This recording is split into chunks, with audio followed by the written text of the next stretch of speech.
नाही, अयोध्येला जाणं हे कुठलाही प्रभाव पाडण्यासाठी नसतं, तर राम मंदिराची उभारणी हा प्रत्येक भारतीयाच्या जिव्हाळ्याचा विषय आहे. आणि आपली जी संस्कृती आहे त्याच्यामध्ये मोठ्या प्रमाणामध्ये ज्यावेळेला मोगलांचं अतिक्रमण झालं त्याच्यामध्ये जी मंदिरं जमीनदोस्त झाली, त्याच्या पुनरुभारणीमध्ये सर्वप्रथम कोणी जर पुढाकार घेतला असेल तर तो सरदार वल्लभभाई पटेलांनी घेतलेला होता. आणि तिथं सोरटी सोमनाथचं मंदिर हे पुन्हा उभं केलं. परंतु सोरटी सोमनाथचं मंदिर उभं झाल्यानंतरसुद्धा एक खंत जी भारतीयांच्या मनामध्ये होती की श्रीरामाची भक्ती हे प्रत्येक भारतीय करतात आणि अयोध्येला श्रीरामाचं मंदिर असलेलं त्या ठिकाणी नष्ट झालेलं होतं काळाच्या ओघात. ते पुन्हा एकदा उभारलं जावं अशी सर्वांची इच्छा होती. ती इच्छा पूर्ण होत असताना अनेक नेते त्या ठिकाणी भेट देत असतात, त्याच्यापासून स्फूर्ती घेत असतात. आणि हे स्वप्न स्वतः बाळासाहेबांचं सुद्धा होतं. आणि बाळासाहेबांनी त्यांचे महत्त्वाचे 2-4 विषय होते. त्याच्यामध्ये एक 370 कलम होतं, दुसरं अयोध्येमधल्या मंदिराची पुनरुभारणी होती.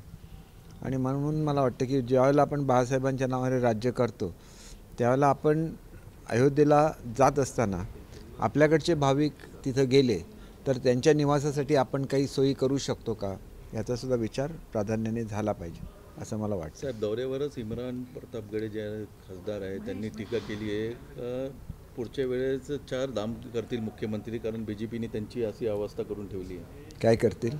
4 धाम यात्रा करतील, BJPने अशी अवस्था करून ठेवली आहे त्यांची मुख्यमंत्र्यांची. हे बघा, काही लोकांना विनाकारण काही बोलायची सवय असते. महाराष्ट्राला जे काय आज मुख्यमंत्री देत आहेत, जो रिलीफ देत आहेत, आपण बघितलं की असं कुठल्याही मुख्यमंत्र्यांनी एवढ्या ॲक्टिवली दौरे केलेले नाही आहेत. दौरे नुसते करत नाहीत तर लोकांना रिझल्ट देतात. तुम्ही अशी एक गोष्ट दाखवा की जी आम्ही केलेली नाही आहे. त्या ठिकाणी पेट्रोलचे भाव कमी केले. बाळासाहेबांचं स्वप्न होतं मोफत वीज देण्याचं शेतकऱ्यांना. आता या ठिकाणी आयोग असल्यामुळे लगेच करता येत नाही, पण त्यांनी रेट निम्म्यावर आणला. म्हणजे हा रेट जवळजवळ ₹1.5 कमी केलेला आहे. 3 रुपयावरून ₹1.5 दर आणला. म्हणजे हा एक शेतकऱ्यांना मिळालेला दिलासा होता. आपण जी नुकसान भरपाई देत होतो आता जवळजवळ दुप्पट दराने नुकसान भरपाई देतो. भूविकास बँकेचा प्रश्न अनेक वर्ष प्रलंबित होता, तिथं शेतकऱ्यांची कर्जमाफी केली. तिथं जे कर्मचारी होते कर्मचाऱ्यांना त्यांचं थकीत जे देणी होती ही सर्व दिली. आता शेतकऱ्यांना दिलासा देणारे खूप मोठा निर्णय त्यांनी घेतलेला आहे आणि तो निर्णय जगातल्या फक्त 2 देशामध्ये आजपर्यंत केलेला आहे. आणि ते म्हणजे कोल्ड चेनची निर्मिती आणि प्रोसेसिंग. सगळी फळं, द्राक्ष आणि आंबा वगळता, आणि आता आंब्यासाठी वेगळी तरतूद केली जाते कारण ही ऑलरेडी निर्यात होतात 2 पिकं, इतर गोष्टी निर्यात होत नाही. रशियासारख्या देशामध्ये केळ्याची प्रचंड मागणी आहे आणि आपल्याकडे केळी फुकट जातात ज्यावेळेला रेट कोलॅप्स होतो त्यावेळेला. म्हणजे ही जे काय फळझाडांच्या बाबतीत घडतं हे जर आपण करू शकलो तर एक क्रांती अशा दृष्टीने होईल की जे शेतकरी फक्त एक पीक घेतात, त्यांचे बागायतीचं पीक घेत नाहीत, त्यांना शेतीबरोबर बागायती घेता येईल आणि आपल्याकडे मोठ्या प्रमाणात जे आत्महत्या होत्या शेतकऱ्यांच्या ह्या टळू शकतील. इन्फ्रास्ट्रक्चर प्रोजेक्ट आज सगळे आघाडीवर आहेत महाराष्ट्रातले. 2.5 वर्षामध्ये हे सगळे प्रकल्प ठप्प पडलेले होते. ते ज्यावेळेला पूर्ण होतील त्यावेळेला महाराष्ट्र नव्या दिशेने झेप घेईल. अनेक इन्व्हेस्टमेंट महाराष्ट्रामध्ये होतील आणि त्याच्यामुळे केवळ एका क्षेत्रामध्ये नाही, प्रत्येक क्षेत्रामध्ये आम्ही काम करतो आहे. हेल्थ फील्डमध्ये नवीन नवीन उपक्रम आम्ही घेतो आहे, एज्युकेशनच्या फील्डमध्ये नवीन नवीन उपक्रम घेतो आहे. आणि हे सगळं करत असताना महाराष्ट्राची प्रगती कशी होईल, याच्यामध्ये बेरोजगारी कशा रीतीने हटवता येईल याबद्दल पंतप्रधान महोदयांचे स्वतःचे काही स्वप्न आहेत आणि त्याच्यामध्ये व्होकेशनल ट्रेनिंग हा एक महत्त्वाचा भाग आहे. परंतु आम्ही नुसतं व्होकेशनल ट्रेनिंग देऊन थांबलेलो नाही, तर कंपन्यांबरोबर आम्ही करार केलेले आहेत 50-50 हजार नोकऱ्यांचे, 25-25 हजार नोकऱ्यांचे. एका वेळेला असे करार कधीच नाही झाले. 75,000 लोकांची ज्यावेळेला भरती होणार आहे त्यावेळेला केवळ लोकांना स्वप्न दाखवली जाणार नाहीत, तर त्याच्यासाठी एक सिस्टम ठरवलेली आहे. एकाच वेळेला लाखो मुलांच्या परीक्षा घेणाऱ्या संस्था या भारतामध्ये आहेत ज्या केंद्र शासनाकडे काम करतात. त्यांना महाराष्ट्र शासन हे काम देणार आहे आणि काही दिवसांमध्ये ही भरती होणार आहे. म्हणजे एखाद्या महिन्यामध्ये 1.5 महिन्यामध्ये ही भरती पूर्ण होईल. म्हणजे तरुणांचं जे स्वप्न आहे, आपण अनेक वेळेला घोषित शाळा होत्या, त्यांच्या टीचर्सचा प्रश्न होता. सत्तेवर आल्याबरोबर आम्ही डिक्लेअर केलं की आम्ही त्यांना जे 20% अनुदान त्यांची मागणी होती आम्ही त्यांना देतो आहे म्हणून. म्हणजे अशी कुठली गोष्ट आम्ही पेंडिंग ठेवत नाही आहे की लोकांना न्याय दिला पाहिजे, त्या प्रत्येक क्षेत्रातल्या लोकांना न्याय दिला पाहिजे. हे बरोबर घेऊन महाराष्ट्राचं पर कॅपिटा इन्कम वाढावा, त्याचं आपण ज्याला GDP म्हणतो म्हणजे GSDP म्हणतो, हे GSDP वाढावा, ह्याच्यासाठी सिस्टमॅटिकली काम करणारं हे सरकार आहे. आणि अनेक जे निर्णय घेतले, जवळजवळ 700 निर्णय घेतलेले आहेत. आणि पूर्वीच्या वेळेला काय होतं की शेतकऱ्यांना अत्यंत जिव्हाळ्याची योजना होती, ज्याच्यामधून आपण शेतामध्ये पाणी साठवण्याची योजना केलेली होती. आणि ही योजनासुद्धा त्यांनी बंद करून टाकली होती, ज्याच्यामुळे शेतकऱ्यांचा प्रचंड विरोध होता. आमच्या कोकणामधल्या योजना होत्या पर कॅपिटा इन्कम वाढवायच्या, सगळ्या बंद करून टाकलेल्या होत्या. शेवटी राजकारण करत असताना सर्वसामान्य मनुष्य कशा रीतीने भरडला जात होता मागच्या सरकारमध्ये, ते ह्या सरकारमध्ये घडत नाही. हे ह्या सरकारचं वैशिष्ट्य आहे. आणि कोणालाही भेट मिळते. तुम्ही बघा, ज्या ठिकाणी मंत्रालय ओस पडलेलं होतं, वर्षा बंगला ओस पडलेला होता, त्या ठिकाणी आता लोकांना पाय ठेवायला जागा नव्हती. शेवटी लोकशाहीमध्ये कुठल्याही सरकारचे प्रमुख हे लोकांना ॲक्सेसिबल पाहिजे, आणि ते आता घडतं आहे. उपमुख्यमंत्री भेटत आहेत, मुख्यमंत्री भेटत आहेत, लोकांचे प्रश्न सोडवत आहेत आणि रोजच्या रोज निर्णय घेतले जात आहेत आणि त्याच्यावर अंमलबजावणी केली जाते. दिवाळी गोड करण्यासाठी 400 रुपयाचे पदार्थ 100 रुपयामध्ये दिले, पण एखाद्या ठिकाणी नाही पोचलं तर तेवढ्याला ओरड करण्यापुरती लोकं असतात. ते असं नाही म्हणत की एवढे कोट्यावधी रुपयाची पार्सल्स पॅक केली पाहिजेत 4, 5, 8 दिवसामध्ये. आणि हे सगळं घडत असताना शेतकऱ्यांना जे आम्ही मदत देतो, जवळजवळ दुप्पट्टी मदत केलेली आहे, वेळेवरती पोचते. एवढंच नाही, आता आम्ही सॅटेलाईटवरून त्याचं नुकसानीचं हे करणार आहे.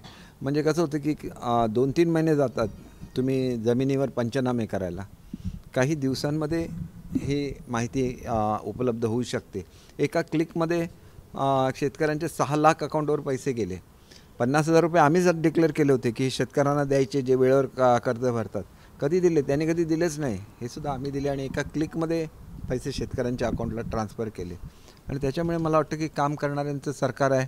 टीका करणाऱ्यांना दुसरं काय काम शिल्लक राहिलं नाही, टीका करत राहणार. नोटांवर लक्ष्मी आणि गणपतीचा फोटो लावा, देशाची अर्थव्यवस्था सुधारेल असं केजरीवाल म्हटलेलं आहे.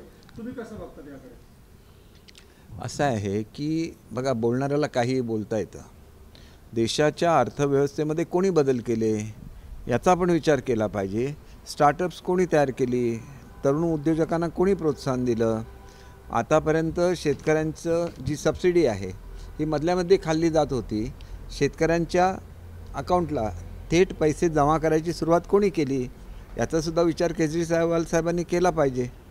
मग ह्या जर सुधारणा भारतामध्ये होऊ शकतात तर आज आपण नव्या युगामध्ये प्रवेश करतो आहे. आज आपण मुलांना रोबोटिक्समध्ये, आर्टिफिशियल इंटेलिजन्समध्ये शिकवण्याच्या ह्याच्यामध्ये गेलो, त्यावेळेला असं बोलणारे मुख्यमंत्री असू शकतात. राजकारणासाठी ते काही करू शकतात. आपण काहीतरी एका छोट्याशा प्रदेशामध्ये करून दाखवलं म्हणजे खूप काही केलं असं नाही. दिल्ली हे मुंबई जसं आहे, मुंबईला जर एक राज्य असेल तर तेवढं साईजचं दिल्ली आहे राज्य, म्हणजे केवढ्या साईजचं असणार बघा. आणि मग त्याच्यामध्ये काहीतरी करून दाखवलं तर मुंबई कॉर्पोरेशनमध्ये काहीतरी केल्यासारखं आहे ते. पण आम्ही काम करताना कसं करतो, तुम्हाला एक साधं उदाहरण देतो. मुंबईतल्या प्रत्येक हॉस्पिटलचा मी पालकमंत्री म्हणून दौरा केलेला आहे. त्यांना आवश्यक सगळ्या मशिनरीज देण्याची व्यवस्था केलेली आहे. पोलीस कॉलनीजना सगळ्या भेटी दिलेल्या आहेत. प्रत्येक जो कोळीवाडा आहे, शेवटी कोळी हे मूळचे राहणारे मुंबईचे कोण कोळी, त्यांच्या वस्त्या आम्ही पूर्ण सुधारतो आहे. तिथं पर्यटकांना न्यायची आम्ही व्यवस्था करतो आहे. आम्ही जर दिवस रात्र हे सगळी कामं करत असू तर मग त्याचं कौतुक राहिलं बाजूला. म्हणजे केजरीवाल जेवढं काम करतील ना तेवढं आमचा एक पालकमंत्री काम करत असतो. एवढंच मी त्यांना सांगू इच्छितो की फार मोठं हे नसतं. छोट्या प्रदेशामध्ये काम केलेलं आहे, लोकांना त्यांनी दिलं आहे, बरेच त्यांनी गोष्टी केलेली आहे. आमच्याकडे सुद्धा एक गोष्ट लक्षात घ्या, इतर ठिकाणी 8वीपर्यंत एज्युकेशन फ्री दिलं जातं, महाराष्ट्रामध्ये 10वीपर्यंत एज्युकेशन फ्री दिलं जातं. ही वस्तुस्थिती आहे. आणि म्हणून मी काय कोणावर टीका करत नाही. एखाद्याने चांगलं काम केलं, किती प्रदेशामध्ये काम केलं हे महत्त्वाचं असतं. महाराष्ट्राची साईज बघा, युरोपियन 3 देश मावतील एवढा मोठा महाराष्ट्र आहे. आणि त्याच्यापेक्षा देशाचे मग तुम्ही साईजचा विचार करा. एखाद्या छोट्या छोट्या राज्यामध्ये कामगिरी केली कौतुकास्पद आहे. म्हणून देश नाही चालवता येत. सॉरी देवेंद्र फडणवीस यांनी असं वक्तव्य केलं की महापालिका निवडणुका कधी होतील ईश्वरालाच माहिती. कधी होतील निवडणुका? आपण बघा, आपल्याकडे रिझर्वेशनचा प्रश्न आहे, त्याचे सर्वे चालू आहेत. वॉर्डच्या रचनेच्या संदर्भात सर्वे चालू आहेत. त्याच्यामुळे निवडणुका निश्चितपणे होणार. फक्त वेळ आत्ता सांगता येणार नाही, कारण हे सगळं निश्चित झाल्यानंतर इलेक्शन्स घ्यायला लागतात आणि ती एक प्रोसेस आहे. प्रोसेसला जेवढा वेळ लागणार, तुम्ही ज्याला याद्या तयार कराल त्याचं परत नोटिफिकेशन काढायला लागतं, त्याच्यावर ऑब्जेक्शन सजेशन मागवायला लागतात. त्यामुळे ही प्रक्रिया सगळी होणार. परंतु मुंबईच्या संदर्भात मी तुम्हाला एक गोष्ट सांगू इच्छितो. साऊथ मुंबई आहे, रात्रीच्या वेळेला तिथं अजिबात ट्रॅफिक नसते, फोर्टमध्ये चला नसतं. त्याला हॅपनिंग प्लेस बनवली पाहिजे. काळा घोडासारखं आहे.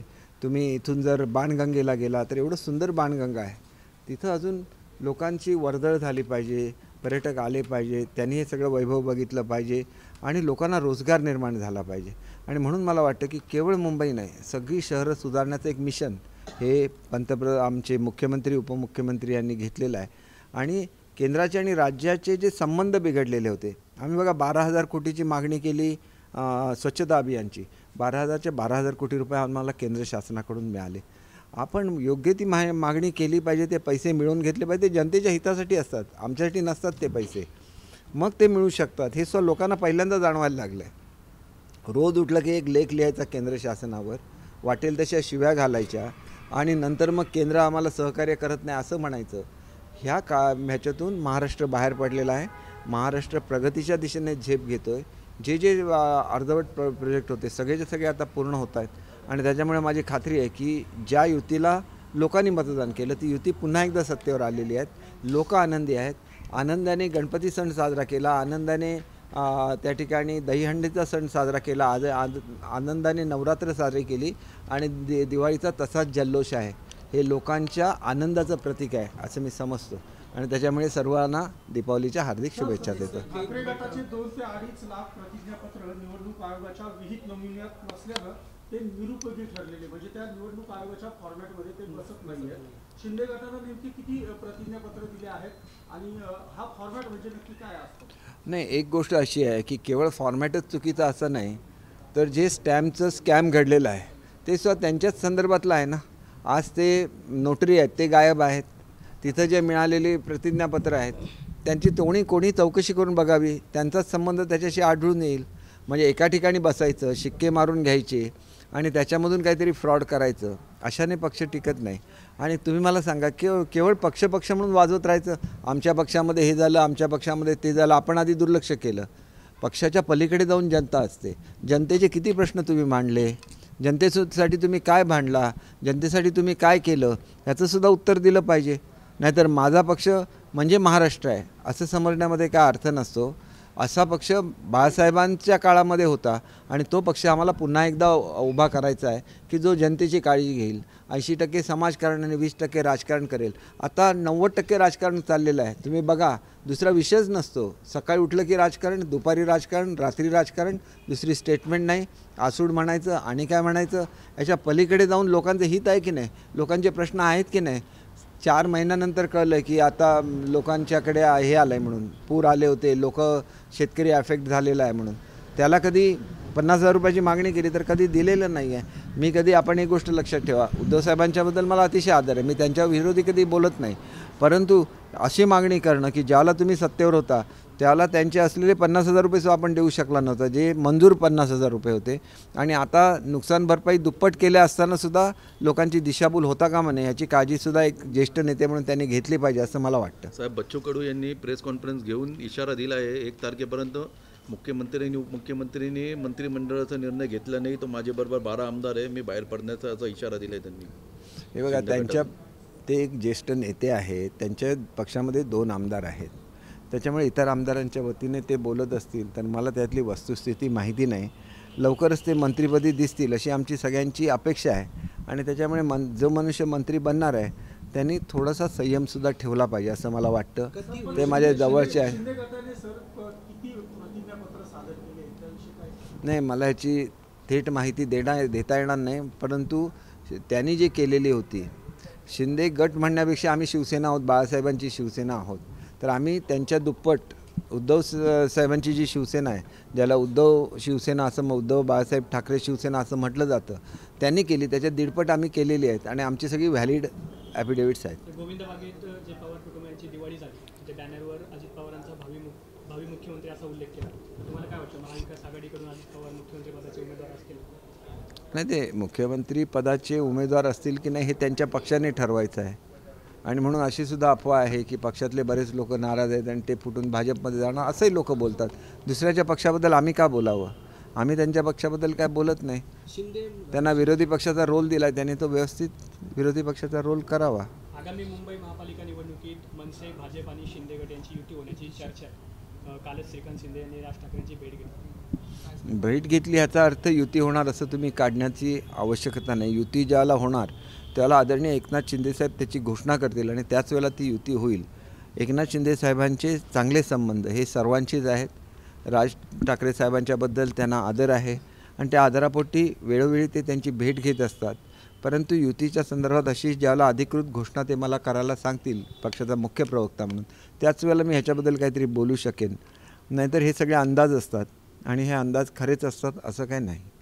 साहेब, मुख्यमंत्री आणि उपमुख्यमंत्री महाराष्ट्र दौऱ्यावर जाणार आहे, त्याच्यावर बी टीका होतीये. काय तुमचं आहे? टीका कशावर करायची नाही, त्यांना फक्त सांगा की तुम्ही असा एक विषय दाखवा की ज्याच्यावर टीका करायची नाही असं त्यांनी सांगावं. मग तेवढंच आम्ही काम करत बसतो. मुख्यमंत्र्यांचा अधिकार आहे, उपमुख्यमंत्र्यांचा अधिकार आहे महाराष्ट्रात कुठेही जाण्याचं, लोकांना दिलासा देण्याचं.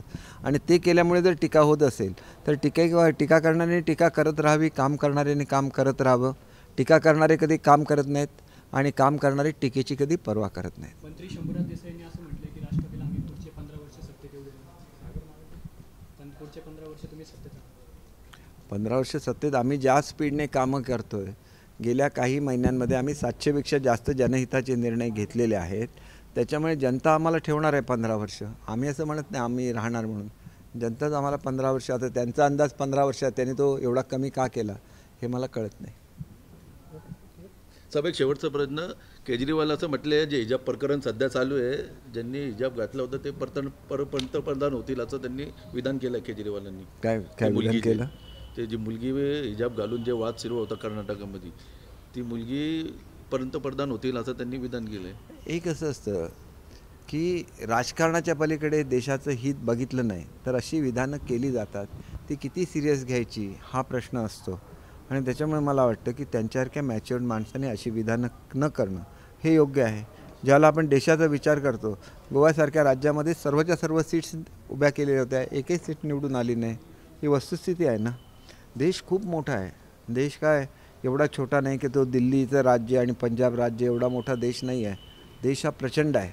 आणि त्याच्यामुळे मला असं वाटतं की विधानं करून कोणाला प्राईम मिनिस्टर होता येत नाही. प्राईम मिनिस्टर होण्यासाठी मोदी साहेबांसारखी उंची लागते आणि तेवढं काम करायला लागतं दिवसातले 20-20 तास. आणि ते 20 तास काम केल्यानंतर आज भाजप हा भारताच्या संपूर्ण प्रत्येक राज्यामध्ये पसरलेला पक्ष आहे. आणि त्याच्यामुळे मला वाटतं की अशा प्रकारे जोपर्यंत कुठल्याही पक्षाचा विस्तार होत नाही तोपर्यंत भाजपला आणि त्यांच्या मित्रपक्षांना पर्याय भारतामध्ये असू शकणार नाही. तर शेवटचा प्रश्न. आता प्रत्येक पालकाला वाटतं की आपल्या मुलं इंग्लिश शाळेत शिकावं म्हणून ते इंग्लिश शाळेत टाकताय. मात्र जे नगरपालिकेचे शाळा आहे किंवा जे गव्हर्नमेंटचे ते अनेक बंद पडले आहे, काही बंद पडण्याच्या मार्गावर आहे. त्या संदर्भात आपण काय विचार केला आहे का? आम्हाला दर्जेदार शिक्षण द्यायला लागेल आणि दर्जेदार शिक्षण आम्ही देतो. परंतु इंग्रजीबद्दल जे ॲट्रॅक्शन आहे ते लक्षात घेता काही शाळांमध्ये इंग्रजी माध्यमातून शिकवावं का याचासुद्धा आम्ही विचार करतो आहे. आणि महाराष्ट्र एकमेव राज्य आहे जे 10 भाषेमध्ये शिक्षण देतं. गेल्या वर्षीपर्यंत आम्ही 8 भाषांमध्ये शिक्षण देत होतो. यंदा आम्ही आणि 2 भाषा दिलेल्या आहेत. त्याच्यामुळे मातृभाषेमध्ये मुलाला शिक्षण दिलं तर त्याला अधिक कळतं. न्यू एज्युकेशन पॉलिसीमध्ये सुद्धा मातृभाषेमध्ये शिक्षण द्यावं असंच आहे. आणि त्याच्यामुळे ही जी काही क्रेज आहे ती लोकांच्या थोड्याच दिवसात लक्षात येईल की आम्ही शिक्षणाचा दर्जा खूप चांगला करतो आहे. आणि त्याच्यानंतर आपल्या लक्षात येईल की ही क्रेज हळूहळू कमी होईल आणि लोक आपल्या मातृभाषेकडे वळतील. मग सर, KG आणि सिनियर KGचा काही विचार आहे का आपल्या शासनाच्या शाळेत? निश्चितपणे. पूर्वी कसं होतं की आमच्याकडे आमच्या एज्युकेशन सिस्टीममध्ये सिनियर KG नव्हते. आता हे नव्याने आम्ही इंट्रोड्यूस करतो आहे. पण नव्याने इंट्रोड्यूस करत असताना अंगणवाडीची जी मशिनरी आहे ती आपल्याला ह्यासाठी वापरता येईल का याचासुद्धा आम्ही विचार करतो आहे. महिला आणि बालकल्याण खात्यामार्फत अंगणवाड्या चालवल्या जातात. शिक्षण खात्यामार्फत त्या चालवल्या जात नाहीत. लवकरच 2 डिपार्टमेंटच्या मध्ये समन्वय करून ज्युनियर KG सिनियर KG चालू करण्याचा आमचा विचार आहे.